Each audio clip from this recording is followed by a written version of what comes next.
di tahun 2020 TikTok masih dianggap kayak aplikasi yang kayak receh lah. Jadi nari-nari doang, gebrakan yang beda. Gue coba buat konten yang bercerita di akun brand kayak gitu sih. Nah dari sana bulan pertama gue bisa achieve 50.000 followers dan rata-rata views rata-rata di ratusan ribu sih. 50.000 followers di akun brand. Di akun brand. Wah. Jadi buat teman-teman yang nggak tahu ya, akun brand itu gue akui lebih sulit dinaikin ya. Coba ada nggak sedikit tips mungkin buat teman-teman yang mungkin punya tim ya? Gokil langsung. Gimana caranya bisa boleh. punya formula storytellingnya itu apa gitu? Di-share sedikit gitu. Yang pertama kita harus tahu dulu USP produknya, Le. Dari USP produknya kita udah bedah, abis itu kita main mapping. Kira-kira mau mulai masuk dari USP yang mana? Abis itu baru buat isi kontennya. Setelah buat isi konten, baru masukin template yang gue bilang tadi. Hooknya apa, pengenalan kontennya apa, isi kontennya apa, closingnya, CTA-nya kemana. Gue diangkat untuk pertama kali jadi supervisor tanpa lulusan kuliah. Lu jadi orang pertama? Jadi orang pertama di perusahaan itu. Perusahaan internasional lagi, brand luar gitu kan. Gue jadi supervisor, gue membawai kurang lebih ada 3 orang tim. Healingnya lama gitu ya? Iya, healingnya lama. Tapi yang paling parah di tempat gue, waktu itu minta WFH. Minta WFH karena dia bilang buat mental health gitu. Gue kira kayak gitu cuma di konten, Le. Terus respon lu gimana tuh? Ya gue bilang, wah lucu juga dalam hati. Gue bilang ternyata yang di konten beneran ya. Ceritanya itu lumayan ini ya, hampir menguras air mata. Gue jadi pengen tahu nih. Gue jadi pengen tahu nih. Lu kan ceritanya itu, gue juga stand. Terus gue juga sampai kerja keras banget demi makan. Lu bisa elaborate sedikit nggak? Di posisi itu kayak sesulit apa gitu? Keluarga gue bangkrut. Gue disclaimer dulu, ini bukan kesalahan orang tua gue. Mungkin rezekinya waktu itu belum lancar gitu ya. Keluarga gue bangkrut yang mengharuskan kita jual semua aset kita. Kalau dari lu sendiri, apa rahasia storytelling yang baik sehingga penonton itu tertarik buat nonton sampai selesai? Kalau dari gue sendiri, sebenarnya storytelling itu gue bagi jadi 3. Pertama, storytelling yang menginspirasi, storytelling yang mengajari, kayak tips and trick gitu. Yang terakhir, storytelling yang kasih info. Kita riding the trend, at least tuh punya penontonnya dulu. Tapi dengan catatan, riding the trendsnya nggak dengan cara murahan juga sih. Simple kayak kita kan buat video viral gampang ya, kayak telanjang aja di pinggir jalan itu ntar juga viral gitu kan. Kasarannya gitu. Akhir-akhir ini banyak banget artikel yang menjelaskan tentang Gen Z yang sepertinya lebih sulit diajak bekerja sama atau punya kemungkinan sukses lebih kecil dibandingkan orang tua mereka. Tapi sepertinya ini tidak berlaku pada narasumber kita hari ini yang terbukti berhasil membangun agensi yang sekarang sudah memiliki puluhan klien di seluruh Indonesia. Kira-kira apa ya rahasia dia bisa sukses di usia yang tergolong masih sangat muda? Dan apakah ada harga yang harus dibayarkan untuk mencapai itu semua? Buat kalian yang mau tahu lebih lanjut, jangan lupa nonton video ini sampai akhir ya. Dan buat kalian yang belum subscribe, pastikan kalian subscribe dulu channel ini. Felix Alexander, si duta Gen Z nih. Nah, mungkin izinkan gue ngenalin lu dulu ya dari gue ya. Jadi buat teman-teman, si Felix ini salah satu teman gue. Kita baru berteman dan kayaknya gue baru jumpa sama lu itu kayak sebulan yang lalu ya. Sebulan 2 bulan lah. Tapi somehow kayak udah deket banget aja gitu ya. Iya, karena kerjaan kita mungkin mirip.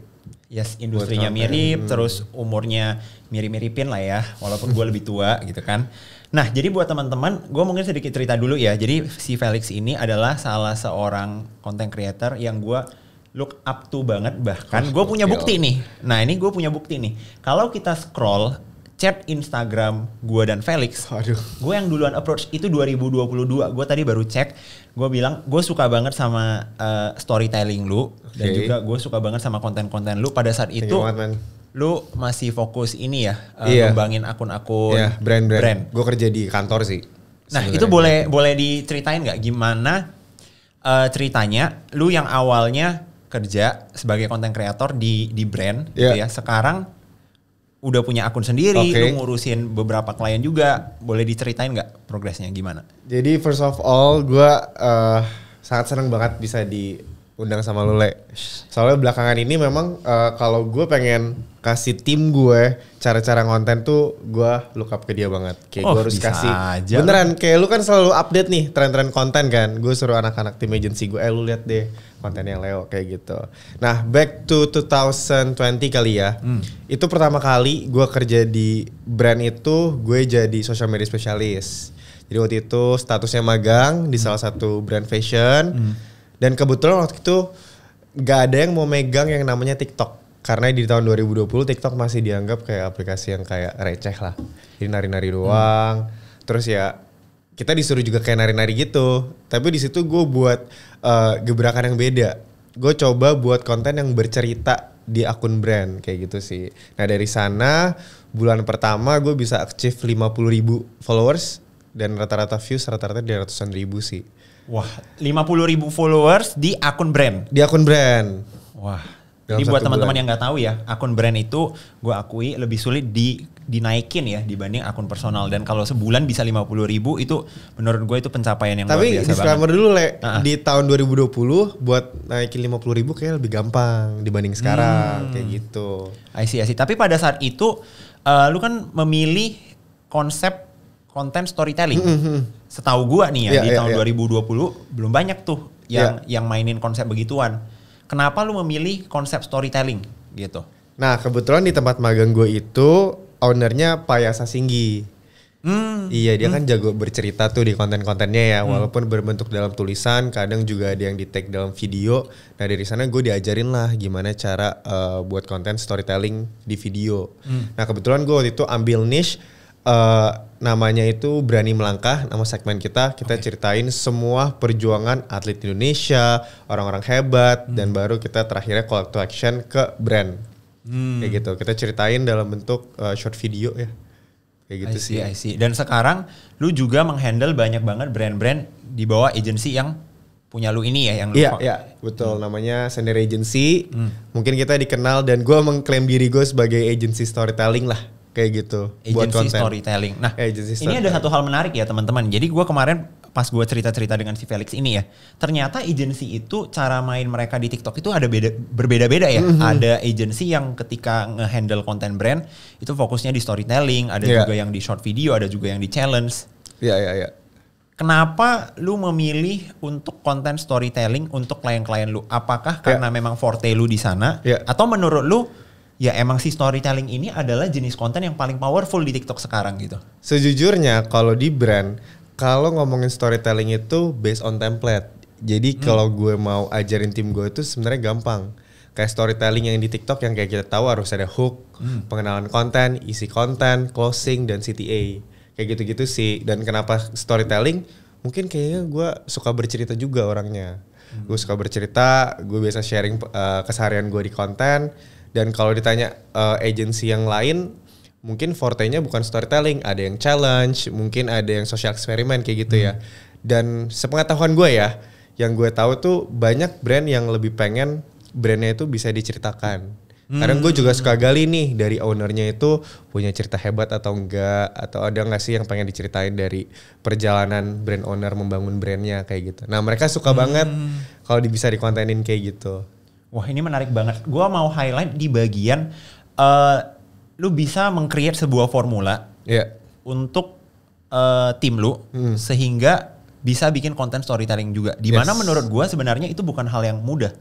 Karena untuk membuat tim kita memiliki skill yang sama dengan formula yang sama, kadang nggak langsung plek-plek jadi gitu kan. Iya. Coba ada nggak sedikit tips mungkin buat teman-teman yang mungkin punya tim ya? Gokil langsung. Gimana caranya bisa punya formula storytellingnya itu apa gitu? Di-share sedikit gitu. Gue share flow-nya dulu ya. Oke. Dari gue terima brand gitu. Yang pertama kita harus tahu dulu USP produknya, Le. Dari USP produknya kita udah bedah, abis itu kita main mapping. Kira-kira mau mulai masuk dari USP yang mana. Abis itu baru buat isi kontennya. Setelah buat isi konten, baru masukin template yang gue bilang tadi. Hooknya apa, pengenalan kontennya apa, isi kontennya apa, closingnya, CTA-nya kemana, kayak gitu. Jadi memang flow-nya itu harus tahu USP-nya dulu dari sebuah produk. Abis itu dibedah, kita cari hooknya supaya kira-kira nge-guide penontonnya tuh di mana, kayak gitu sih. Tapi gimana nih kalau misalnya ada brand owner ya yang mungkin nonton juga gitu kan. Yeah. Mereka nggak tahu USP-nya. Itu biasa gimana cara lu menghandle? Pasti ada dong. Maksudnya klien lu kan udah banyak nih. Dan juga pastinya banyak brand-brand yang udah approach di elu. Tapi mungkin somehow nggak jadi kerjasama. Oke. Nah, gue pengen tahu nih. Apa yang lu lakukan ketika ada satu brand yang ketika lu tanya ini USP brand lu apa? Ya kagak tahu. Iya. Pasti ada nih. Gimana? Ada sih, tapi case ini sebenarnya agak jarang. Mungkin case kayak gini 2 dari 10 lah. Kayak gitu. Jadi memang sebelum kita terima pembuatan konten dalam brand, kita juga menseleksi kira-kira dari brandnya ini bisa nggak menjadi konten yang FYP atau bagus. Soalnya gue ada guarantee nih di agensi gue. Kalau nggak FYP ada mekanisme kayak uang kembali dan lain-lain kayak gitu. Wah, jadi gue menggaranti kalau pakai jasa gue pasti FYP. Oh berarti lu pede banget dong sama formula lu ini ya? Sangat pede karena memang ini kalau bahasa bisnisnya cengli-cenglian lah antara brand dan juga agency. KPI kita jelas followers dan juga viewers kayak gitu. Oke. Nah, gitu sih. Sekarang kan lu juga lagi ngembangin akun baru di TikTok ya? Gua udah lihat tuh, namanya Duta Gen Z. Sebenarnya lu umur berapa sih? Kalau Gen Z berarti dari kelahiran 96 sampai 2005 ya, kalau nggak salah. Lu nya? Coba tebak Le. 22. Ya benar, saya udah tahu sih dia. Iya, gue udah tahu. Gue kelahiran 2001. Tahun ini kan 2024 ya, gue 23 tahun di April nanti. Oke. Iya. Nah, jadi berarti lu mulai ngonten itu di umur berapa tuh? Kalau kerja itu pertama kali 19 tahun Le. Oke. Iya, kerja magang 19 tahun. Oh iya, jadi flashback sedikit, gue tuh kuliah sambil magang guys. Gue kuliah sambil magang, tapi waktu itu keasikan kerjanya. Keasikan kerjanya? Keasikan kerjanya. Bukan mainnya ya? Bukan mainnya, oke. Jadi waktu itu memang ada kebutuhan yang mengharuskan gue untuk kerja. Jadi gue memang fokusnya di kerja, akhirnya kuliah gue agak tertinggal. Jadi waktu itu kampus memberikan keputusan, akhirnya gue di drop out. Di semester 6. Tapi apakah itu juga menjadi salah satu alasan kenapa lu memilih untuk berfokus di content creating? Bisa jadi sih. Soalnya pas gue kerja kemarin tuh gue benar-benar all out. Kayak let's say gue habis magang, gue diterima korporat tanpa lulusan apapun. Dan ya ini gue benar-benar content creating itu pekerjaan pertama lu? Langsung di content creating? Gue jadi social media spesialis pertamanya Le. Oh berarti ngurusin posting? Ngurusin postingan brand orang lain sih. Jadi kalau ngomongin content creating buat personal itu di tahun 2021 akhir. Itu ketika lu masih bekerja? Ketika gue masih bekerja gitu. Oke, berarti pada saat itu lu fokus dengan kerjaan lu fokus ngembangin personal branding lu juga gitu ya? Kalau fokusnya ketika tahu udah menghasilkan sih. Tadi sebenarnya gue mulai ke content creating ini karena pengen bercerita aja. Realita gimana anak yang belum lulus kuliah bisa kerja di korporat. Jadi dulu tuh gue punya julukan budak korporat lah kayak gitu. I see. Tapi apa nih yang akhirnya membuat lu mengambil keputusan ya untuk keluar dari pekerjaan dan akhirnya udah deh gue mending create konten untuk personal dan juga membangun agency pada akhirnya. Apa tuh? Oke, mungkin kita cerita dari pertama kali gue kerja sampai gue mutusin untuk resign ya. Boleh. Sebenarnya gue nggak ada kepikiran buat resign sama sekali, apalagi di posisi gue waktu itu sangat membutuhkan income dan gue harus hidup mandiri di Jakarta Le. Jadi gue pertama kali kerja magang dibayar 800.000, habis itu kerja di korporat internasional, produknya waktu itu AC dari China lah ya. Nah itu gue kurang lebih di sana 1 tahunan, habis itu di hijack lagi ke perusahaan kopi, ke coffee chain di Tovin namanya, habis itu baru ke anak perusahaan BUMN. Nah selama gue kerja di sana, gue sangat happy banget sebenarnya ngerjain brand. Apalagi gue ngerjainnya dalam bentuk short video. Semua yang gue kerjain itu rata-rata FYP semua gitu dengan target. Dan itu emang forte lu lah? Iya forte gue di sana. Jadi gue memang storytelling, gue buat video, terus akhirnya ya banyak brand yang suka, banyak brand yang nanyain gue, Val mau gak tempat kerjaku, Habis itu kayaknya kalau gue megang brand aja, gue kayak berasa kerja buat orang lain aja. Kenapa gue gak fokus ke diri gue?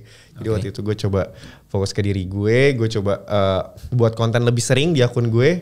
akhirnya gue ke di endorse Traveloka waktu itu. Di endorse Traveloka dan jadi brand ambassador lah. Jadi kayak gue buat itu bisa kemana-mana gratis Yang penting lu bikin konten, lu bikin mau kemana pun gratis. Iya, pokoknya dalam konten gue ngomong belinya di Traveloka kayak gitulah. Enak. Boleh gak sih ngomong brand? boleh santai di sini mah santai aja.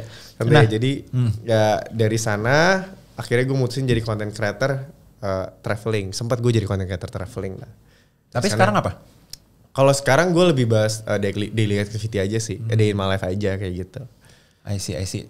Nah, gue juga pengen tanya nih, ada nggak sih poin di kehidupan lu ya? Mungkin ketika lu kerja, mungkin atau ketika lu ngonten, atau ketika mungkin malah ketika membangun agency, kapan lu merasa ini tipping point gue, ini momen dimana semuanya itu terasa lancar banget. Gitu. Tipping point itu apa ya? Tipping point itu kayak di satu titik di mana lu merasa apa yang lu lakukan itu jadi kayak lancar banget. Karena mungkin lu udah punya followers, akhirnya growth lu itu jadi super cepat lah sejak ada titik itu gitu. Titik itu kayaknya lebih ke self development sih. Dimana gue rasa seorang ABG ini waktu itu kan umur gue 19-20 tahun ya mulai kerja. Itu bisa ngalahin dirinya. Dalam arti waktu itu gue kesampingin dulu hal main-main, kayak punya tanggung jawab, sesimpel gue bangun habit bangun pagi gitu-gitu. Di situ semuanya mulai dilancarkan. Ternyata dari habit yang benar di usia muda waktu itu, akhirnya gue ya bisa sampai hari sekarang. Karena waktu itu gue tuh dipercaya megang 3 brand di satu company kayak gitu, megang brand plus gue bangunin personal branding. Jadi ketika gue bisa ngelakuin 4 itu bersamaan, gue jadi talent, gue scriptwriter, gue videographer, gue video editor, semua bersamaan. Gue rasa kayaknya gue mampu untuk megang tanggung jawab yang lebih besar lagi. Jadi waktu itu lucunya setelah gue berhasil megang 3 akun, akhirnya gue diangkat untuk pertama kali jadi supervisor tanpa lulusan kuliah. Lu jadi orang pertama? Jadi orang pertama di perusahaan itu. Perusahaan internasional lagi, brand luar gitu kan. Gue jadi supervisor, gue membawai kurang lebih ada 3 orang tim. I see. Itu yang di bawah lu itu Gen Z kah apa yang lebih umurnya lebih dewasa dari lu gimana tuh? Ini menarik banget. Jauh lebih tua. Jauh lebih tua. Jadi paling deket umurnya sama gue itu kurang lebih beda 5 tahun. Beda 5 tahun. Hai Dea.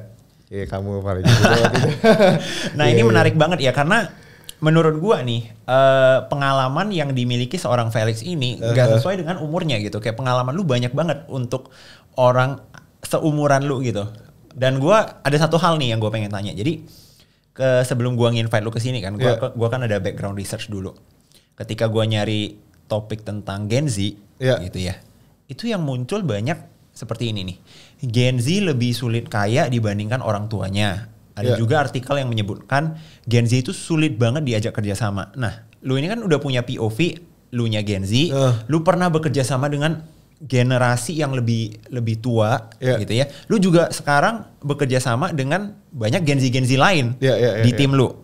Benar nggak? Nah, kira-kira apa sih pembeda si Gen Z ini? Emang benar-benar tuh ada keunikan sendiri nih, traits khusus untuk Gen Z? Iya.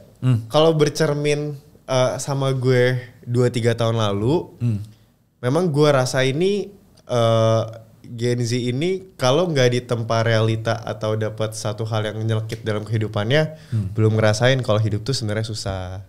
Hidup itu sebenarnya penuh tantangan. Jadi waktu itu memang kenapa gue bisa sangat ulet dalam bekerja, waktu itu keluarga gue bangkrut di tahun 2018. Jadi gue kerja itu, kalau gue nggak kerja ya gue nggak bisa hidup waktu itu. Jadi ya gue all out aja jadi kerjaan gue. Tapi kalau lihat sekarang gue udah punya tim Gen Z, apa sih yang mereka mau sebenarnya dalam tempat kerja? Mereka tuh sebenarnya mau diakuin, mau dianggap ada kayak gitu-gitu. Kita harus bisa respect mereka. Dari sana mereka juga bisa respect kita. Abis itu mereka juga suka dikasih challenge Jadi memang gue banyak tim Gen Z yang gue kasih challenge. Kalau mereka achieve berapa atau bisa dapat pegang project apa, gue bakal kasih reward juga sih. Kayak gitu. Mereka tuh suka challenge. Dan menurut gue positifnya mereka, kalau dikasih challenge, dihargain, mereka tuh belajarnya cepet tau. Kayak gitu. Kenapa gue bilang belajarnya cepet? Soalnya sekarang di agensi gue rata-rata kita kerja pakai AI. Ya pakai AI. Jadi menurut gue kalau 5 atau 10 tahun orang di atas kita, which is millennials, untuk untuk tahu cara pakai AI menurut gue agak sulit. Tapi Gen Z ini cepet, apa-apa bisa gitu. Kayak Nah gitu tadi sih. kan itu kelebihannya nih. Iya. Kalau kekurangannya nih, kira-kira dari sepengalaman lu sendiri, apa kekurangan atau problem utama bekerja sama dengan Gen Z? Gue nggak tahu ya, ini Gen Z atau ABG pada umumnya. Yang paling pertama itu fokus, Le. Jadi fokus mereka tuh singkat banget.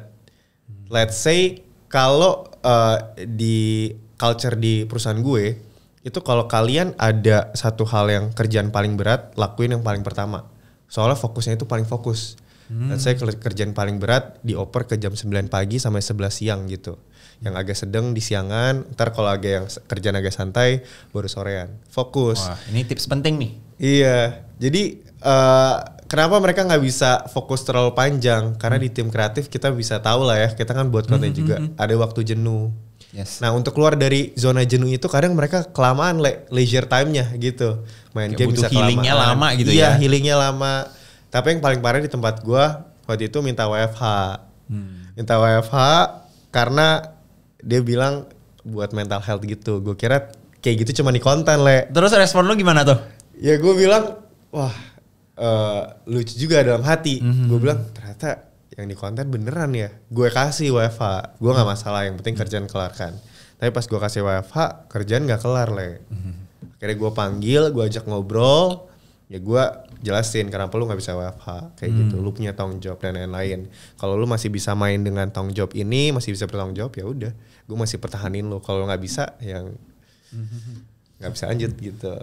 Nah, dengan semua kelebihan dan kekurangan si Gen Z ini tadi, lu sebagai duta Gen Z, kira-kira punya tips apa nih gitu buat mungkin di sini ada yang Gen Z lain yang lagi nonton gitu kan, dan merasa iya deh, gue merasa gue seperti itu gitu kan. Kira-kira apa traits atau mungkin sifat-sifat yang perlu dipelajarin Gen Z supaya mereka juga bisa dalam tanda kutip sukses di usia muda gitu?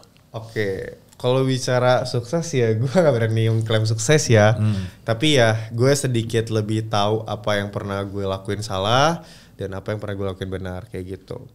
Kalau flashback gimana gue bisa punya percepatan ini, which is sekarang gue punya 20 karyawan gitu, 20 tim kerja kayak gitu ya. Pertama, jangan takut ambil peluang kayak gitu. Jangan kebanyakan overthinking. Gue rasa sekarang Gen Z itu kebanyakan overthinking, Le. Soalnya mereka tuh ngemakan semua hal itu cepat. Let's say kita main TikTok, semua informasi cepat gitu ya. Kayak mereka diperhadapkan atau ditantang dengan satu hal yang menurut mereka rasanya mustahil gitu. Padahal sebenarnya enggak sih. Dan mereka harus berani, jangan kebanyakan overthinking. Akhirnya mereka nggak berani ambil langkah pertamanya. Terus yang kedua, fokus tadi yang gue bilang. Harus punya fokus. Let's say kamu suka apa atau para Gen Z ini suka apa, coba aja ditekunin dulu kayak gitu. Apa tuh tipsnya untuk meningkatkan fokus ya? time? Karena kan gue sendiri gue akui nih fokus gue itu jelek. Jadi kalau gue disuruh untuk fokus di suatu hal untuk waktu yang lama, sering banget sulit gitu. Kalau fokus, juga butuh nih tipsnya. Fokus gaya gue ya, itu ada dua caranya. Pertama baca buku, terus kedua lari. Kenapa baca buku? Selain kita baca satu buku yang kita bakal dapat apa, dalam baca buku itu kita belajar ketahanan, Le. Bisa nggak dalam satu jam aja kita cuman baca gitu. Walaupun nggak masuk otak, tapi kita tahan. Nah ketahanan itu gue belajar di lari juga. Jadi gue selalu punya target dulu, kalau bisa setiap harinya gue lari sejam kayak gitu. Nah itu selain kita sehat gitu ya olahraga ya, ngelatih fokus banget sih. Ngelatih fokus banget.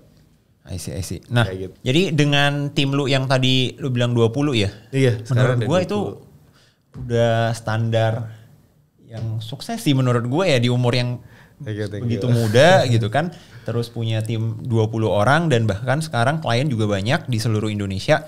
Gue pengen tahu nih, dengan lu yang sebagai seorang kreator, sekarang fokus di 2 akun, terus lu juga punya tim, menghandle puluhan klien di seluruh Indonesia. Gimana cara lu ngejuggling itu semua? Kalau buat ngejuggling atau menjaga semua quality lah ya, tetap bagus gitu, gue selalu percaya ada SOP yang baik sih. SOP yang baik, SOP yang detail, dan juga kepercayaan sama orang-orang ini. Kayak gitu. Okay. Let's say buat konten gue ada orang bertanggung jawab. Orang bertanggung jawab ini punya KPI-nya juga. Tapi selain dia punya KPI, gue harus bantu dia mencapai KPI itu. Sama ke divisi lainnya juga gitu. Mereka punya tanggung jawab, mereka punya KPI, tapi jangan sampai gue nggak mentoring mereka kayak gitu. Tapi untuk lu secara personalnya gimana lu keep up dengan ini semua? Ini masalah time management sih, masalah time management dan fokus. Kira-kira hal apa yang emergency yang harus gue fokuskan lebih dulu, hal apa yang nggak terlalu emergency yang kayaknya fokus gue nggak terlalu kesana. Dan pentingnya punya partner juga jadi gue nggak bisa handle semua ini kalau nggak ada partner yang hebat. Jadi ada partner gue lagi on the way ke sini studio sebenarnya, namanya Jason Liuden. Dia tuh sangat menjadi role model gue juga karena dia bisa dibilang kakak kita sih di agency gitu. Emang pembawaannya agak tua gitu ya, jadi dia bisa merangkul sana sini dan dia memang bertanggung jawab ke operasional kayak gitu. Ada nggak nih tips memilih partner? Karena biasanya ya kalau misalnya di umur-umur 20-an gitu ya, lagi semangat-semangatnya, oh gue mau memulai sesuatu nih sama teman gue. Tapi kan kadang ada orang-orang yang cocok dijadikan teman, tapi ketika dijadikan partner bisnis itu hal yang berbeda banget. Nah, ada nggak tips dari lu untuk memilih partner yang tepat nih? Gue sebenarnya nggak ada pengalaman punya pemilih partner yang salah ya, Jadi kebetulan gue dan Jason ini ketemunya tuh di hobi yang kita suka. Kebetulan kita main bulu tangkis. Dari sana yang gue tahu enak itu pertama ngobrolnya enak, terus nyambung, nggak pernah perhitungan. Gue rasa partner yang baik itu ya gitu, dia bisa treat lu sebagai teman kerja aja atau teman beneran. Kalau selama ini sih yang gue dan Jason rasakan, kita tuh lebih dari partner. Jadi memang kita deket banget kayak gitu. Kalau menurut tuh gimana nih? Jadi gue gak tahu nih gambaran partner yang oke gimana. Kalau lu gimana? Nah kalau misalnya biasa kan problem yang sering ditemukan ya, terutama kalau baru memulai bisnis terus partneran dengan teman sendiri, ternyata misalnya orangnya nggak profesional di dalam pekerjaan, gitu kan? Atau ternyata goals dari kedua orang yang partneran ini tidak sama. Si A itu mau lebih cepat, sedangkan si B itu mau yang lebih santai. Biasanya yang gue dengar sih begitu ya. Iya. Tapi berarti kasus ini tidak terjadi ya? Kayak lancar banget gitu ya? Oh, kalau lu ngomong tadi berarti background check ya? Iya, mungkin background check. Kalau background check sih karena gue udah temenan, jadi gue tahu backgroundnya dia gimana, dia nge-treat teman-temannya gimana, di keluarganya kayak gimana. Oh, tapi lu lakukan itu dulu? Bukan lakukan, karena kita temenan jadi gue nggak sengaja tahu. Kayak gitu. Dan gue tahu dia orangnya sangat oke sih di sana. Nah, habis itu juga ya gitu, kalau ngomongin goals atau visi punya bisa bareng, gue percaya kita tuh nggak bisa saling yang terlalu punya idealis dan nggak bisa dengerin orang lain. Nah, kita tuh bukan yang sama-sama api loh. Kayak gitu. Mungkin gue apinya, dia airnya gitu. Sebaliknya juga kalau dia lagi api di mana, gue sebagai airnya kayak gitu. Gue harus bisa mendengarkan, dia juga harus bisa mendengarkan kayak gitu sih. Berarti ada yang jadi gas, ada yang jadi rem begitu ya? Iya, kayak gitu. I see. Tapi kalau untuk dari segi pembagian job desk, apakah itu semua emang udah jelas nih dengan partner lu? Lu handle A, gue handle B. Yang penting gue urusin divisi gue, lu urusin divisi lu begitu? Jelas sih. Jelas. Jadi memang kalau gue kan di agensi kreatif ya. Kalau gue di bagian kreatif dan pengembangan SDM-nya, dia di bagian operasional ya. Kayak gitu. I see. Nah, ini mungkin yang pengen gue tanyain ya. Di usia yang sangat muda, gue yakin gak banyak teman-teman yang posisinya sama kayak lu ya, punya pengalaman seperti lu gitu kan. Ada gak sih struggle tersendiri dari memiliki ini semua, ataupun ya bahasa gue itu sukses di usia muda ya, tapi gue gak yakin lu nyaman dengan istilah tersebut. Cuman ada gak nih struggle tersendiri yang lu rasakan percepatannya itu lebih cepat daripada orang-orang teman-teman lain yang seumuran? Gue sebenarnya kita udah pernah ngomong ini ya, Kira-kira gimana ya kalau bukan gimana sih, rasanya gimana ya di antara teman-teman kita yang mungkin gak secepat kita gitu jenjang karirnya. Dan jujur rasanya kalau di teman yang seumuran ya, rasanya gue sendirian. Lu merasa seperti itu? Gue merasa sendirian karena kadang kalau ngobrol ke mereka gak relate.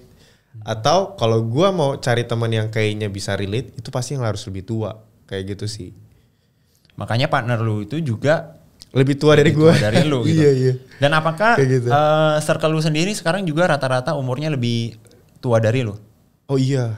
Oh gitu? 5-10 tahun bedanya. Bahkan temen tongkrongan? Temen tongkrongan. Iya. Gue jarang nongkrong sih. Temen tongkrongan gue orang-orang badminton rata-rata. Gue suka banget bulu tangkis. Ya, kita juga akhirnya dekat karena sering main bulu tangkis bareng. Iya, gue gak tahu Leo suka juga. Iya. Lagi. Makanya kayak pas banget. Jadi buat teman-teman gue kan baru pindah nih ke Jakarta. Gue seneng banget ada satu orang yang randomly nih pengen ngajak gue main bulu tangkis, ngajak gue nyari makan. Iya. Kayak akhirnya gitu. Gue merasa sangat beruntung lah bisa kenalan sama lo. Mantep. Oke, nah ini mungkin kita lanjutkan pertanyaannya nih.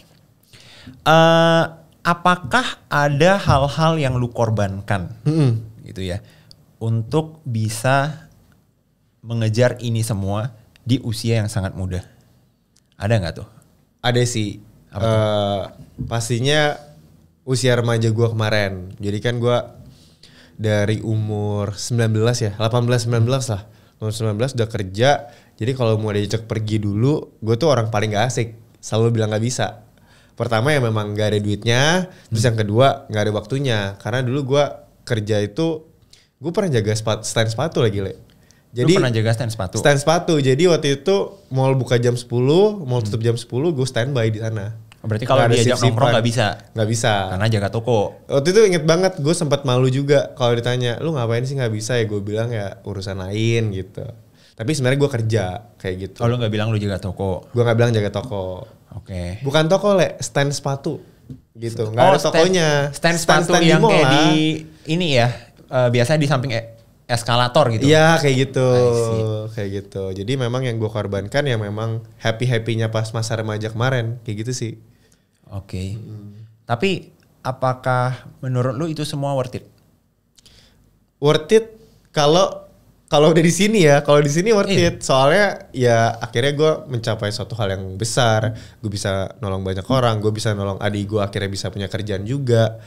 Dan worth it-nya lagi ternyata teman-teman yang sebenarnya ada itu di masa sulit kita kemarin. Gue menjadi dapat the real true friends gitu.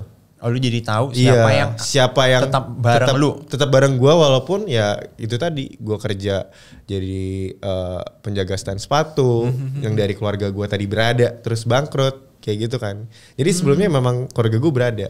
Jadi pas berada itu Tuhan mengizinkan gue untuk berada di titik terendah dan gue harus kerja untuk makan waktu itu. Oke. Jadi disitulah gue melihat teman sejati gue siapa di sana kayak gitu. Nah ini ceritanya itu lumayan ini ya, hampir menguras air mata. Gue jadi pengen tahu nih. Gue jadi pengen tahu nih. Lu kan ceritanya itu, gue juga stand. Terus gue juga sampai kerja keras banget demi makan. Lu bisa elaborate sedikit nggak? Di posisi itu kayak sesulit apa gitu? Jadi waktu itu keluarga gue bangkrut. Gue disclaimer dulu, ini bukan kesalahan orang tua gue. Mungkin rezekinya waktu itu belum lancar gitu ya. Keluarga gue bangkrut yang mengharuskan kita jual semua aset kita. Kayak gitu. Jadi waktu itu gue numpang di rumah oma. Oma juga secara finansial terbatas. Jadi gue cuma bisa numpang tidur. Kalau makan gue harus sendiri dengan 2 adik gue. Jadi orang tua gue itu harus kerja, tiba-tiba harus kerja di luar kota. Jadi memang gue tinggal di rumah oma bertiga bareng adik gue. Jadi gue 3 bersaudara gitu. Kayak gitu. Jadi dari gue jaga stand sepatu sehari dibayar 100.000 itu lumayan banget. Gue bisa makan, gue bisa kasih adik gue dikit kayak gitu sih. Segitunya. Waktu itu gue baru lulus sekolah. Kayak gitu, baru lulus sekolah. Nah tadi kan lu juga cerita nih dari pengalaman yang lu jaga stand sepatu, lu dari yang dulunya backgroundnya enak, akhirnya keluarga bangkrut, akhirnya lu tahu nih orang-orang yang akhirnya jadi istilahnya true friends lu lah, teman-teman yang stay. Tapi pastinya ada sisi lainnya dong, pasti ada teman-teman yang akhirnya meninggalkan. Ada nggak cerita-cerita Kalau ngomong meninggalkan, gue gak bisa bilang meninggalkan banget. Soalnya gue yakin di umur segitu, waktu itu umur 18 tahun, belum punya kesadaran, umur segitu belum punya kesadaran kalau ada teman yang harus dibantu atau harus temen yang harus ditemenin. Ya gue nggak menyalahkan mereka sih, tapi waktu itu yang gue ditinggal orang tua bangkrut dan lain-lain, ya gue merasa sedih aja kayak gitu. Tapi untuk kekecewaan gue tidak terlalu memendam terlalu dalam sih. Yes. Nah mungkin menurut gue itu juga jadi alasan kenapa lu bisa sesemangat ini ya menjalani ini semua sekarang, karena ya lu udah pernah merasakan posisi yang tidak mengenakan gitu. Jadinya lu sekarang juga semangat karena ya lu pengen mengejar sesuatu yang isinya ada goals tertentu lah yang pengen lu kejar pastinya. Iya. Keren. Nah sekarang gue pengen nanya nih, kalau misalnya nih ya waktu bisa diulang gitu kan, lu bisa balik ke mungkin Felix ketika baru mau mulai kerja, baru mau mulai konten, apakah lu bakal mengulangi semuanya dengan serupa gitu? Maksudnya pas gue ngulang ada yang gue sesali atau enggak atau gimana, Le? Enggak, lu bakal tetap memilih jalan ini enggak? Sebagai konten kreator, kerja sebagai social media spesialis dan sekarang punya agensi. Sangat iya gitu. Sangat iya kenapa yang tadi gue bilang, karena gue suka bercerita, gue bisa ceritain cerita gue, banyak banget orang kebantu. Jadi bukan gue doang, tapi kadang gue bisa baca komen dari followers gue tuh yang benar-benar ngebangkitin gue, yang kasih gue semangat.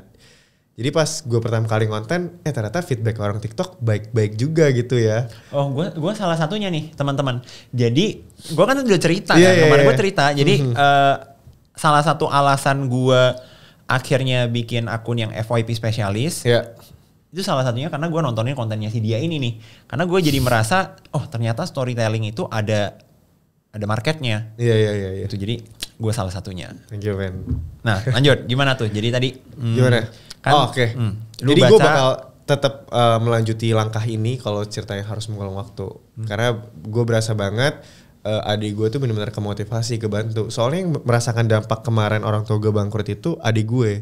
Adik gue kayak nggak dibilang stres juga sih, tapi kayak nggak bisa move on dari kehidupan lama. Nah gue bisa bantu dia di sisi kasih dia semangat, kayak kasih contoh. Pokoknya bisa loh lepas dari itu semua dan bangkit lagi. Akhirnya ya dua adik gue tadi gue pekerjakan gitu sekarang. Dan mereka sekarang di posisi yang oke sih. Ya kayak gitu. Keren banget. Jadi berarti yang lu lakukan sekarang itu juga sedikit banyaknya itu menginspirasi.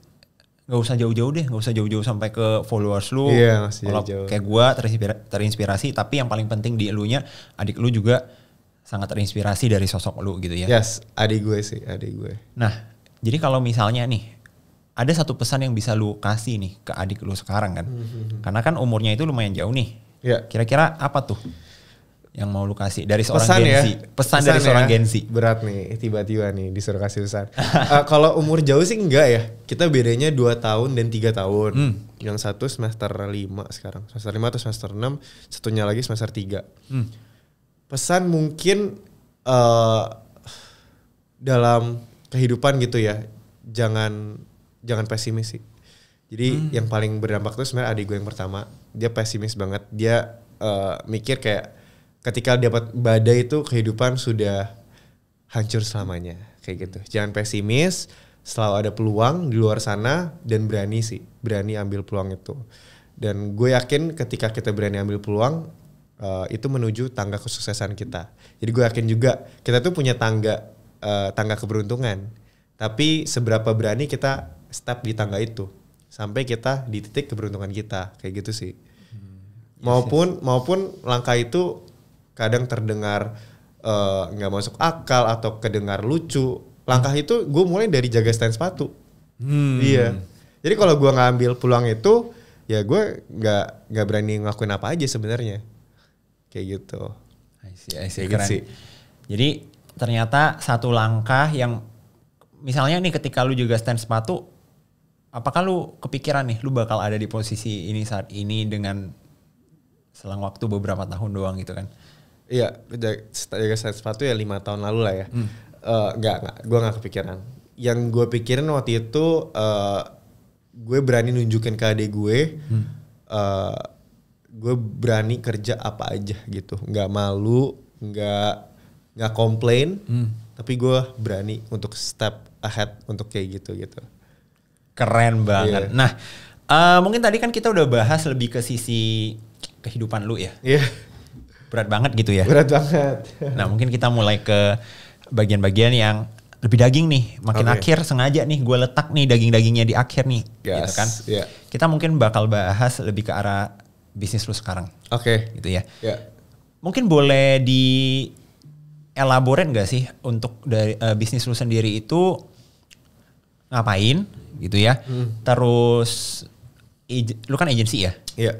Tipe-tipe klien yang lu handle itu yang seperti apa? Iya. Dan juga menurut lu potensi kedepannya itu bagaimana? Oke, kalau buat bisnis yang gue sedang geluti sekarang itu agency kreatif, short content di TikTok. Abis itu kita ngerjain juga beberapa konten TVC, television komersial.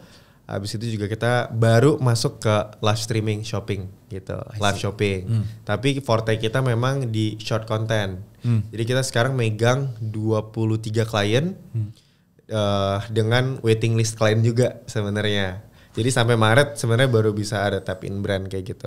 Jadi memang gue dicari banget itu buat konten storytelling di TikTok dengan jaminan views dan followers kayak gitu. Wih, keren banget, keren banget. Nah, kalau menurut lu sendiri ya, karena kan lu fokusnya itu di storytelling dan juga kayak niche banget gitu, short video gitu kan.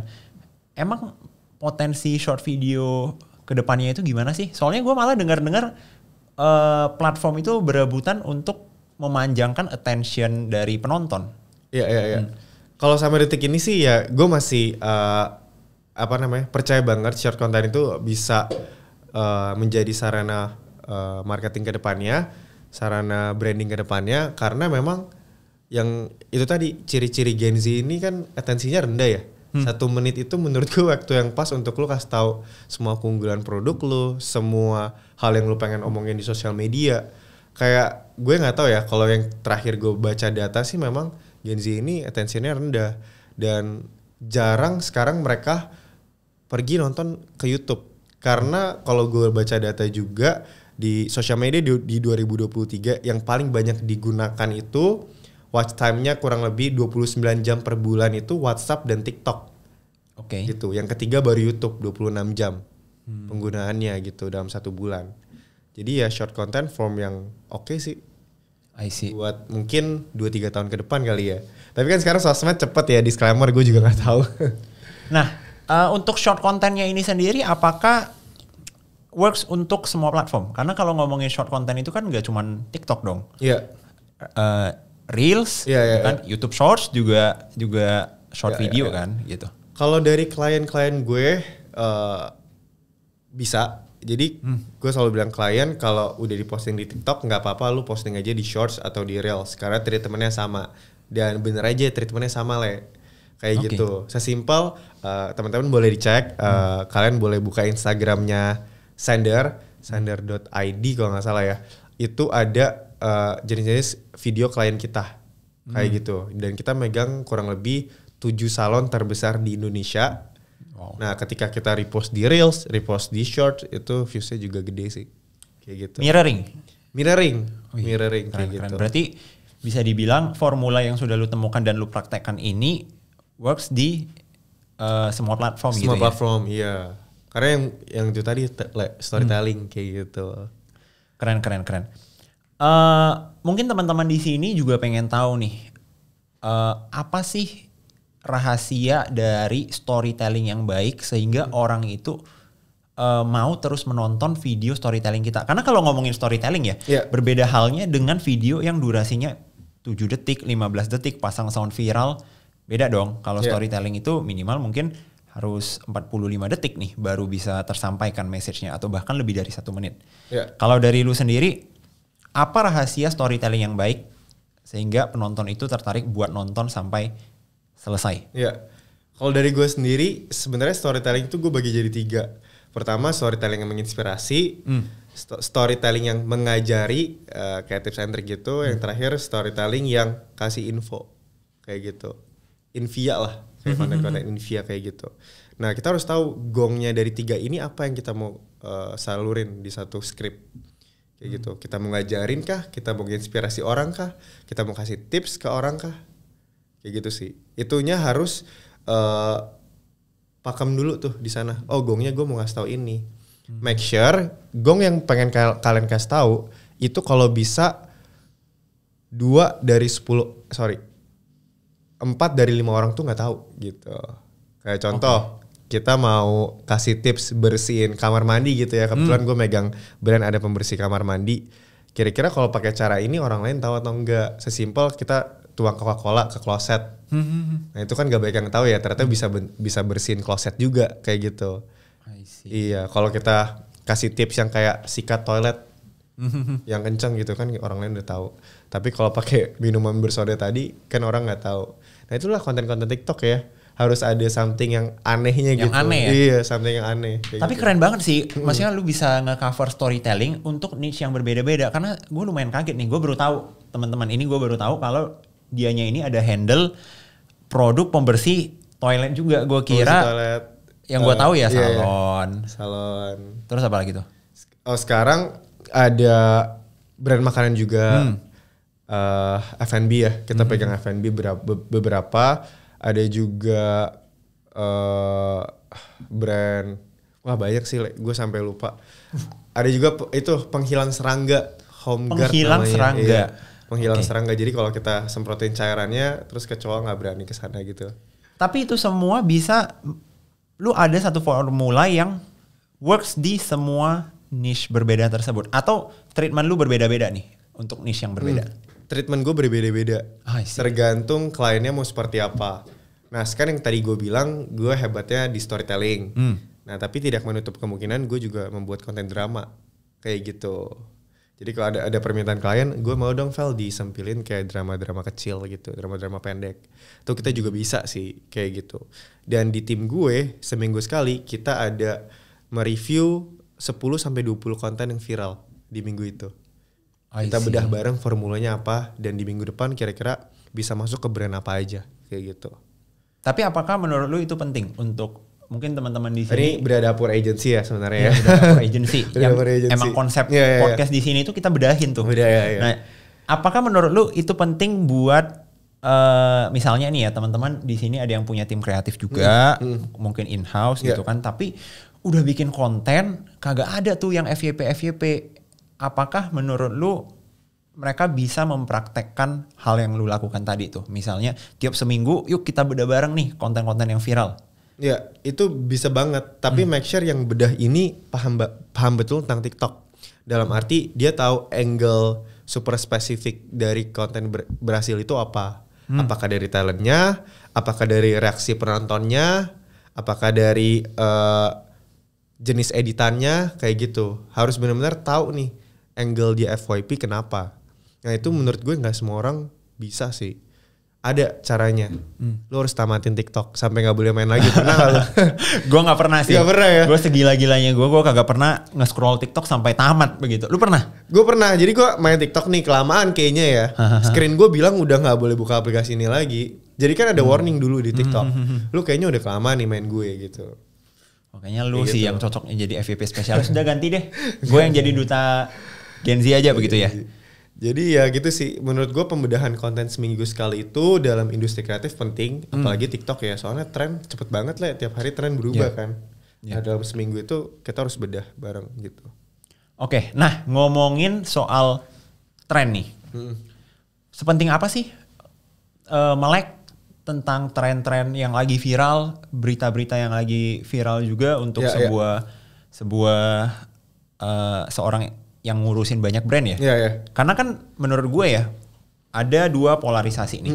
Satu yang mungkin dia idealis. Gue kalau bikin konten emang brand guideline gue seperti ini. Gak usah ngikutin tren. Gak usah ngikutin tren. Karena konsep kita itu seperti ini. Tiba-tiba misalnya yang lagi viral itu berita perselingkuhan. Dianya kagak peduli tuh. Ada berita apapun kagak peduli. Ada juga yang ini lagi viral nih kita harus ikutin. Itu lagi viral tuh kita harus ikutin. Lu tipe yang mana nih? Kalau gue balik lagi ke brandnya sih, objektif brandnya. Ada brand yang dimana dia pengen selalu on trend. Soalnya memang produknya ini melekat di keseharian mereka gitu. Contoh snack-snackan gitu kan. Itu cocok sih. Tapi ada brand juga yang niche. Contoh kita pegang dekoratif tiles gitu. Perabot rumah gitu ya yang dekoratif. Mereka ya cuman mau dibuat konten yang di mana yang estetik gitu, di mana yang orang mau cari inspirasi rumah kayak gitu. Tergantung brand sih, dan gue fleksibel keduanya. Dan gue balik lagi, gue tanya ke brand, lu mau jalur cepet atau jalur agak lama? Soalnya jalur agak lama ini kita harus bangun audiens kita dulu kan. Tapi gitu menurut sih. lu mana yang lebih baik? Kalau gue harus di mix, harus di mix. Let's say kalau dia mau idealis dari pembahasannya gitu ya, mungkin dari 14 konten sebulan yang gue kerjain, 4 boleh gak sih kita riding the trend? At least tuh punya penontonnya dulu. Tapi dengan catatan riding the trendsnya nggak dengan cara murahan juga sih.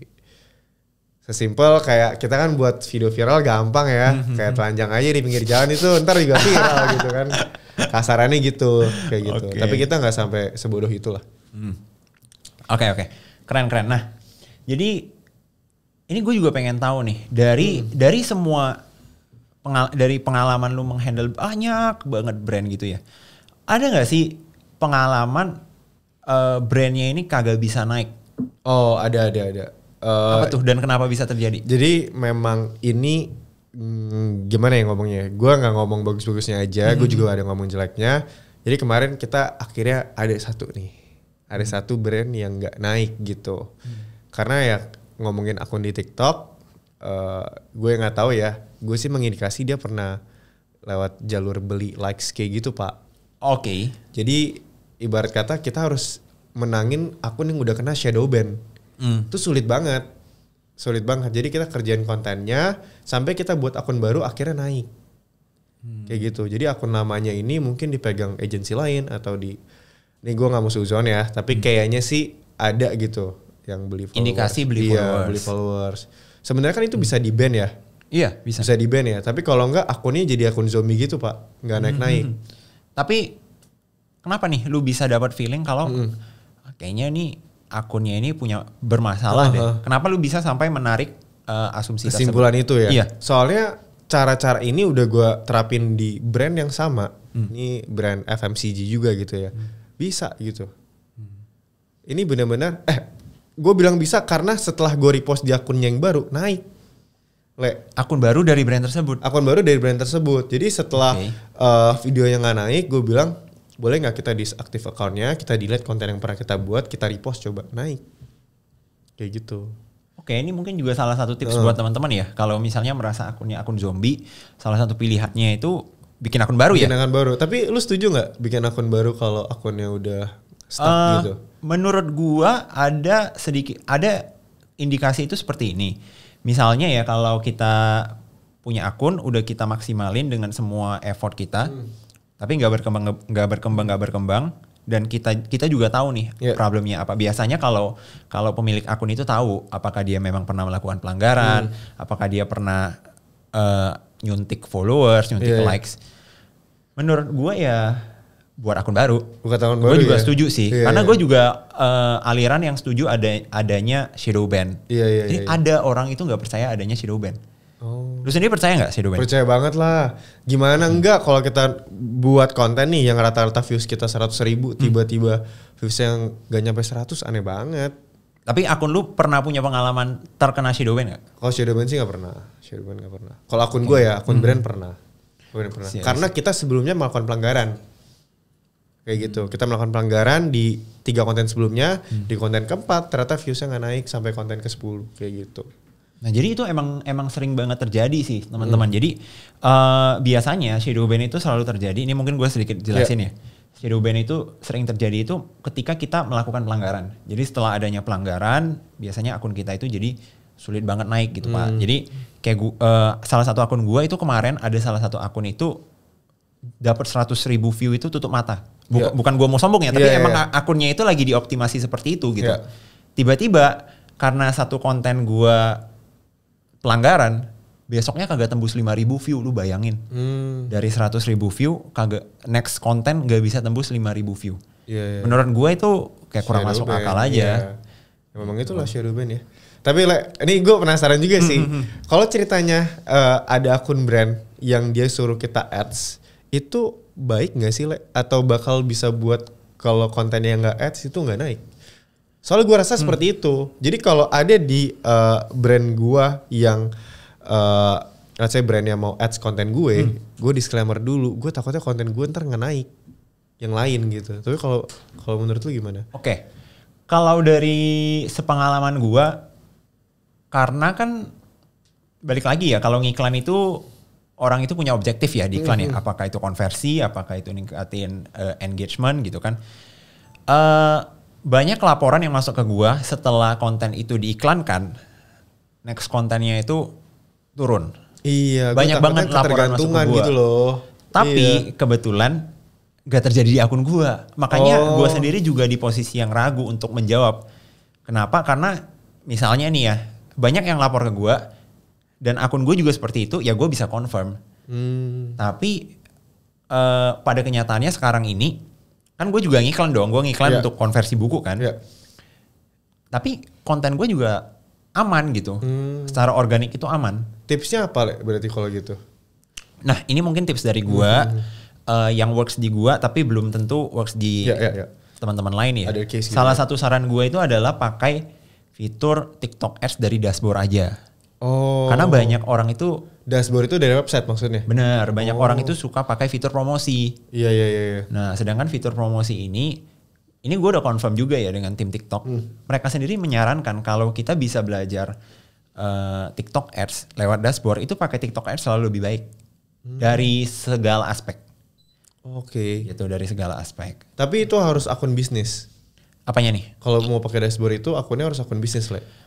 Yang penting kita ada buat yang namanya Ads Manager. Jadi dia itu kayak akun terpisah yang menaungi. Cara dapetinnya?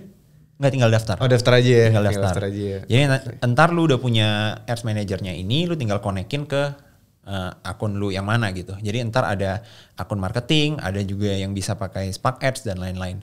Oke, jadi bisa ditarik kesimpulan kalau ceritanya kita nge-ads dari tadi apa? Ads Manager ya? Ads Manager lebih aman gitu ya berarti ya? Menurut gue itu seperti itu. Karena kalau namanya udah ngiklan kan kita punya objektif tersendiri ya. Bener. Contoh nih misalnya ya, gue ngiklan jualan buku. Gue ngiklan, gue dapat ROAS misalnya 20. Iya. Berarti gue untung terus dong selama gue ngiklan. Berarti nggak? Misalnya gue spend 100.000 tapi omset gue 2 juta. Iya. Berarti selama gue bisa spend, gue tetap untung dong. Untung iya. Ya gue nggak peduli sama efeknya bagaimana, karena kan itu running terus. Tujuan kita ngembangin akun kan salah satunya itu untuk konversi di akhir. Iya. Benar nggak? Gue yakin klien-klien lu kan juga seperti itu. Iya. Itu sih. Ya jadi waktu itu yang mau ads di tempat gue itu karena suka kontennya aja Le. Soalnya brand dia ini dia nggak fokus di B2C. Dia fokusnya di B2B. Kalau dari brandnya ya kayak gitu. Tapi kalau brand sekarang itu pandangan mereka itu gimana sih terhadap ads? Gue juga pengen tahu nih.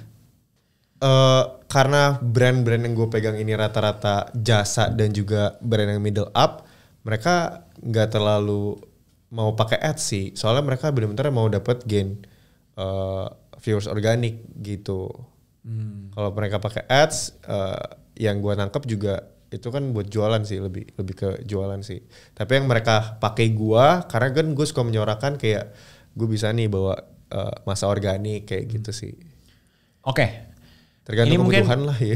Oke, ini mungkin kita masuk ke 2 pertanyaan terakhir. Karena durasinya juga udah ini. Kalau misalnya ya di antara penonton di sini itu ada yang punya brand sendiri. Ya. Apakah lu merekomendasikan mereka langsung pakai agency aja? Ya. Atau coba ngonten dulu sendiri? Dan apa alasannya? Kalau dari gue, coba ngonten sendiri dulu, coba rasain pain-nya. Kira-kira kalau nggak berhasil, pain-nya di mana nih? Let's say kalian lemah di scriptwriter, kalian lemah di pengambilan gambar, atau lemah di video editor. Nah, kalau kalian lemah di 3 poin ini, terus mau cari SDM baru untuk 3 job desk ini, itu makan biaya yang luar biasa. Let's say lu bayar 1 orang berapa, lu bayar videographer berapa, dan keberhasilannya juga tergantung lu nge-guide mereka. Tapi kalau lu pakai agency, lu udah dapat all in, lu dapat talent, lu dapat videographer, lu dapat scriptwriter, lu dapat video editor, dan lu dapat orang bertanggung jawab atas keberhasilan konten lu gitu, yang menjaga KPI. Ya gitu sih. Tetap lu coba aja dulu sendiri, tapi kalau ceritanya belum bisa, gue saranin pakai agency dulu.